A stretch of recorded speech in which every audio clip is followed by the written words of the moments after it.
Nakausap ko.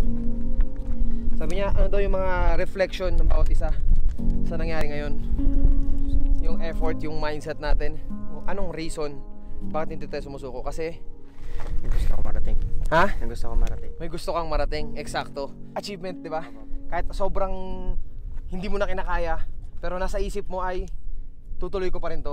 Kahit mabagal ang proseso, ang importante, mararating mo yung gusto mong marating. Di ba? Tsaka yung ginako di hindi ako uminom ng tubig. Para sabi ko, pag nakita May ko, goal tsaka ka? ako iinom. So, Kumbaga parang hindi lahat ng luho o kung ano-ano man, although hindi luho yung tubig hindi lahat ng luho o kung ano man, hindi mo inuuna yon. Sa huli na, tanim lang ng tanim. Bawat takbang mo pagtatanim yun Kasi kada umakbang tayo, nakakapagtanim tayo ng isang binhi na tinutulak tayo ng tinutulak pataas ng pataas ng pataas hanggang sa marating natin yung tuktok at rurok ng tagumpay. Kasi kung wala nga naman tayong magiging ganong rason, para sa 'di ba? Para saan to? Tama, 'di ba? Para magpagod lang? Para sa video? No man. Yung video natin is for memories only. Minsan masarap din talaga lumingon sa pinanggalingan no? Para makita mo kung gaano nakalayo yung narating mo. Minsan akala natin nagtatagumpay na tayo, akala natin tagumpay na yon. Pero ang tawag lang pala doon, false summit. Hindi natin nakikita ng literal yung pinakatuktok ng gusto nating marating sa buhay. Pero kaya siyang makita ng imahinasyon.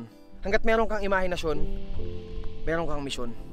Yun yung reflection ko ngayon dito sa ginagawa namin na to. Meron pa kaming aakitin pa ulit na isa pa. Pagdating namin dyan, yun na! Tapos na! Naakyat na namin! Diba? Habang buhay na namin baon-baon yung alaala na yun na naakyat namin tong lugar na to at makukwento namin sa mga magiging apo pa namin. Not too much para talaga sa mga mountaineer na talagang sobrang taas ng inaakyat pero para sa aming beginner na first time namin gawin to. So, lagi mong isi-celebrate yung mga achievement mo, maliit man o malaki. Kahit mag-celebrate ka mag-isa, kahit sa isip mo lang, kahit walang handa, nasa isip mo lang. Man, thank yourself, be proud na nagawa mo yung mga bagay-bagay na akala mo imposible. Pero dahil meron kang imahinasyon, meron kang mission. Ngayon naman tanongin natin isa-isa, kahit